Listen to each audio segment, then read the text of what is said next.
Have you ever noticed that stress almost never arrives screaming? It starts quietly, as a rush, irritation, tiredness, or the feeling that you're always behind.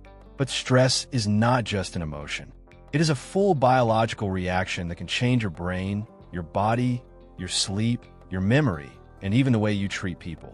The first thing that few people understand is that the brain does not react only to what is happening, but also to what it believes may happen.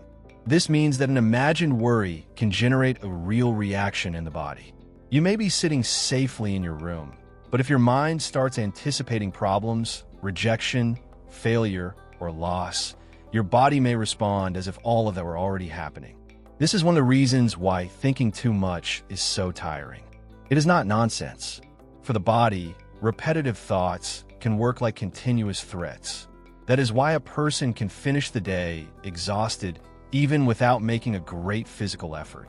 Sometimes, the wear came from fighting against scenarios that only existed in the mind. What if it goes wrong? What if I cannot do it? What if they think badly of me? What if I lose this opportunity? Each of these questions may seem small, but when they repeat for hours, the nervous system starts working as if it were putting out invisible fires. And if this first point already made you think about your own stress, leave a like and subscribe to the channel, because the next signs may explain why your body feels tired even when nothing big happened. The second curious thing is that stress changes the way you see the world.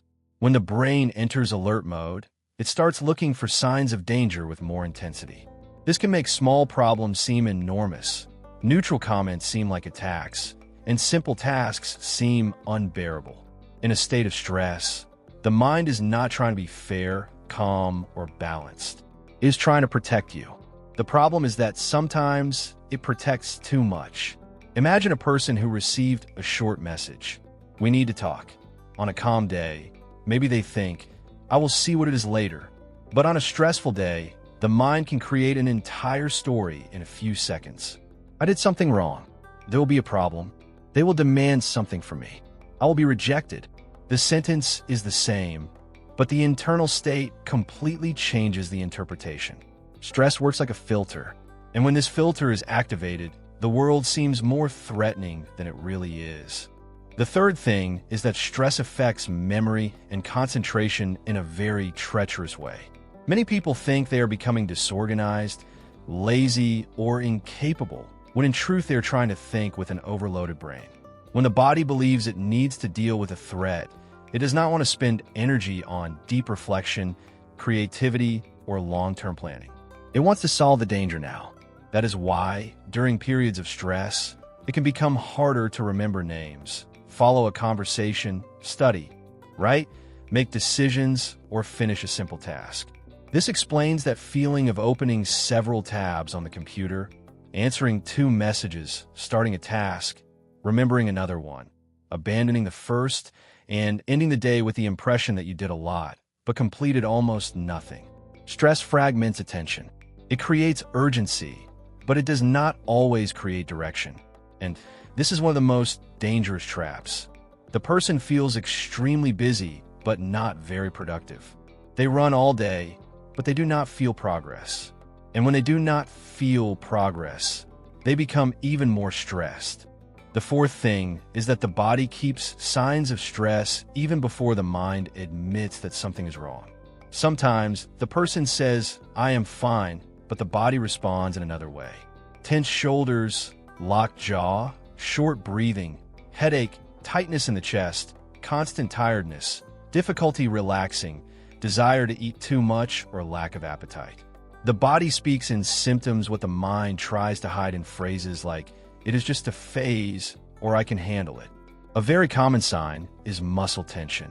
The stressed body stays prepared for action. But if no action happens, this energy gets stuck. You do not fight, you do not flee, you do not solve everything immediately, but the muscles continue receiving the alert message. Over time, this can become that stiffness in the neck, in the back, in the jaw, or even in the hands. It is as if the body remained holding an invisible weight. The fifth thing is that stress can mess up sleep even when the person is tired. This is one of the most frustrating paradoxes. You spend the day exhausted, waiting for the time to lie down, but when you finally lie down, the mind awakens. The thoughts begin, the memories, the worries, the imaginary conversations, the regrets, and the predictions of the next day. The body wants rest, but the alert system remains turned on. This happens because sleeping requires safety. To enter deep sleep, the body needs to understand that it can lower its guard. But stress sends the opposite message. Do not relax yet, there is something to solve. And sometimes it does not matter if the problem can only be solved tomorrow. The mind keeps trying to solve it now. That is why a stressed person can become trapped in a cruel cycle. Sleeps badly because they're stressed, wakes up more tired, deals worse with the day, becomes more stressed, and goes back to sleeping badly. The sixth thing is that stress changes your relationship with food and with pleasure. Some people completely lose their appetite. Others begin to seek more caloric foods, sweets, salty snacks, or quick stimuli. This does not happen only because of lack of discipline. Many times, the body is looking for relief. When a mind is under pressure, it tends to seek immediate rewards because the future seems too distant and the present seems too heavy. That is why, in phases of stress, it can be harder to resist the cell phone, social media, emotional eating, impulsive shopping, or procrastination. The brain wants a pause. It wants dopamine. It wants something that gives a quick sensation of control, pleasure, or escape. The problem is that these escapes relieve for a few minutes, but frequently increase guilt afterward. And guilt becomes another layer of stress. The seventh thing is that stress can transform a person's personality without them realizing it. A naturally patient person can become explosive. An affectionate person can become cold. A communicative person can isolate themselves. A confident person can start doubting everything. And those around often do not understand. They think the person changed, that they became rude, distant, or negative. But behind this, there may be a nervous system trying to survive an internal load that is too high. When someone is stressed, small demands seem like big invasions. A simple question can sound like pressure. An invitation can seem like an obligation. A delay can seem like disrespect. The person is not necessarily reacting to the fact itself, but to the accumulation of everything they were already carrying before that fact happened. It is like a full glass. A small drop can overflow it, but the drop is not the true problem. The problem is that the glass was already at the limit. The eighth curious thing is that stress can be contagious. Not in the sense of a virus, but in the emotional and behavioral sense. When you live with someone in a constant state of tension, your body notices. The tone of voice, the rush, the irritation, the heavy atmosphere, the facial expressions, and the unpredictability can make your own nervous system enter alert. Stressful environments create stressed people, and stressed people, without wanting to, can create even more stressful environments. This happens a lot in families, companies, schools, and relationships. One person arrives tense, another defends themselves, another responds badly, someone becomes silent, someone explodes, and suddenly everyone is reacting to the atmosphere, not to the original problem. Stress spreads because the human being is sensitive to the emotional state of others. We read threats in the social environment. Sometimes, it is enough to enter a room to feel that something is wrong, even before someone explains anything. The ninth thing is that there is an important difference between acute stress and chronic stress. Acute stress is that peak of tension before a specific situation. It appears, fulfills a function, and then decreases. Chronic stress is different. It stays. It becomes routine. The person gets used to waking up tired, working tense, eating without attention, answering messages in a hurry, sleeping badly, and living as if life were a sequence of emergencies. The most dangerous thing about chronic stress is that it can become normal. The person forgets what it was like to live with lightness. They start to find it strange when they are not worried. Silence begins to bother them. Rest seems like guilt. Calm seems like a waste of time. And when they finally have a day off, they cannot enjoy it because the body no longer knows how to turn off quickly. It spent too much time trained to stay alert. This is a very important point. The body learns patterns. If you spend months or years in a state of tension, relaxing can seem difficult, not because you do not want to, but because your system needs to relearn safety. That is why many people say, I took a vacation, but I continued tired. The environment changed, but the internal state did not change along with it. The person left work, but work did not leave the mind. They left the routine, but carried the urgency inside the chest.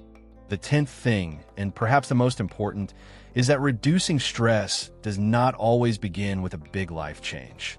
Of course, there are situations in which deep changes are necessary. Leaving an abusive environment, reorganizing the routine, seeking professional help, changing habits, establishing limits. But many times the first step is smaller and simpler, teaching the body that it is not in danger all the time. This can start with breathing. When breathing becomes short and fast, the body understands alert.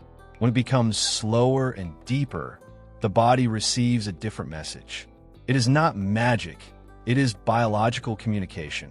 Small pauses throughout the day can interrupt the cycle of tension.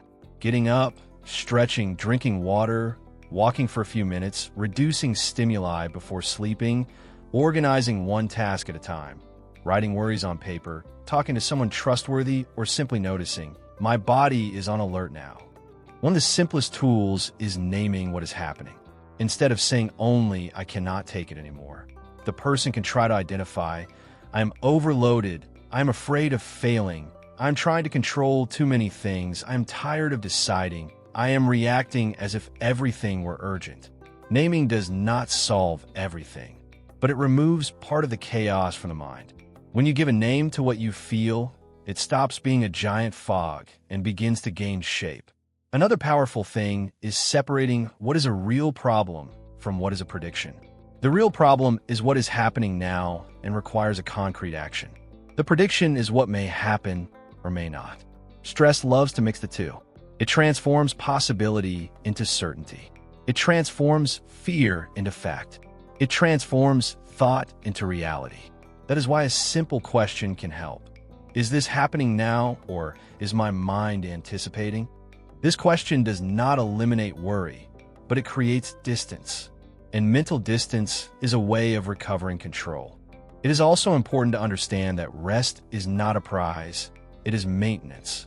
Many people treat rest as something they only deserve after producing a lot, solving everything, pleasing everyone, and leaving no pending issue. But this perfect day rarely arrives. There is always one more thing, one more message, one more goal, one more demand. If rest only comes when everything is solved, perhaps it will never come. The body was not made to function without pauses.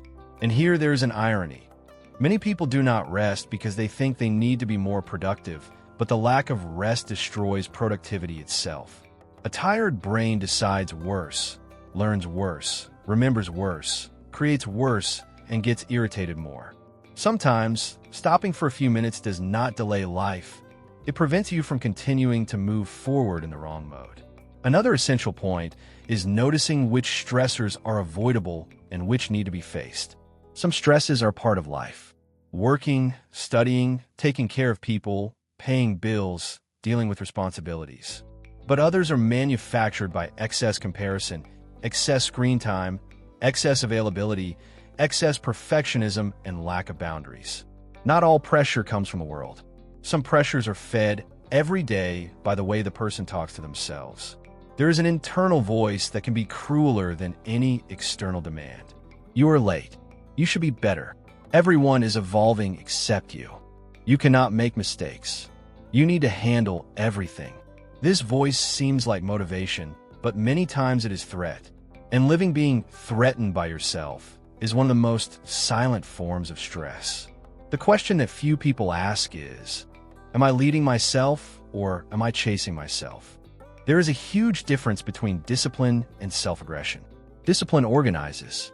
Self-aggression crushes. Discipline creates direction. Self-aggression creates fear. Discipline respects limits. Self-aggression treats any pause as failure. And when the person confuses the two things, they may even achieve results for a while, but they pay with anxiety, irritation, emptiness, and exhaustion. Stress also has a deep relationship with control. The more unpredictable life seems, the the more the mind tries to control everything. It wants to predict conversations, avoid mistakes, prevent rejections, calculate possibilities, review past decisions, and anticipate future problems. But there is a limit. Trying to control everything is like trying to hold water with your hands. The more force you use, the more escapes. At some point, reducing stress requires accepting that not everything can be controlled, but some things can be cared for. Maybe you do not control other people's mood, but you can control how much you expose yourself to certain discussions. Maybe you do not control all results, but you can control part of the process. Maybe you do not control the past, but you can control the next step. Maybe you do not control the rhythm of the world, but you can create small spaces of silence inside your routine. Relief often begins when you stop trying to dominate all of life and return to what is within reach of your hand. And there is something even more curious.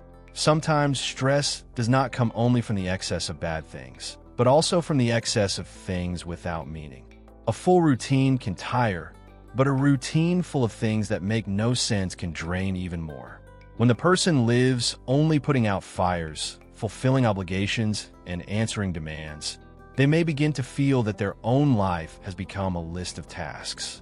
And a life reduced to tasks loses depth. That is why fighting stress is not only relaxing, it is also recovering presence. It is going back to feeling the taste of food, listening to music without doing another thing at the same time, talking without looking at the cell phone, walking without turning everything into a goal, doing something without needing to post it, resting without justifying it, being in a place without wanting to mentally escape to the next one. Stress steals the present because it convinces you that everything important is somewhere else, in tomorrow's problem, in yesterday's mistake, in the demand that will still arrive, in the answer that someone may give. And when you realize it, you live an entire day without really being in it. The body was there, but the mind was at war. Perhaps the great surprise about stress is this: it is not always an enemy. In small doses, it can protect, push, and prepare. The danger begins when it becomes identity. When a person starts saying, "I am just like this, I am nervous, I cannot stop, my life is this." But stress does not need to be who you are. Many times it is a sign of excess, of fear, of lack of pause, of crossed limits, of a body asking for care before screaming louder. The final reflection is simple but uncomfortable. What if your tiredness is not just lack of strength? What if your irritation is not just bad mood? What if your procrastination is not just laziness? What if part of what you call my personality is, in truth, the result of living too long on alert? Recognizing this does not mean blaming yourself. It means opening a door. Because when you understand that stress is not only in your head, but in your whole body, you stop treating everything as weakness and begin to treat it as information. And information can become change. In the end, perhaps the most important question is not how to eliminate all stress from life, because that would be impossible. The question may be, what am I carrying every day as if it were normal, but that crossed the limit a long time ago? Because many times life does not change when the pressure disappears. It begins to change when you finally notice the weight that you were calling routine. If this video made you think about some phase of your life, leave the like, subscribe to the channel, and share it with someone who keeps saying they are just tired. And now I want to know, which of these signs of stress do you notice most in yourself or in the people around you? Comment down here, because your answer may make other people realize that they are not going through this alone.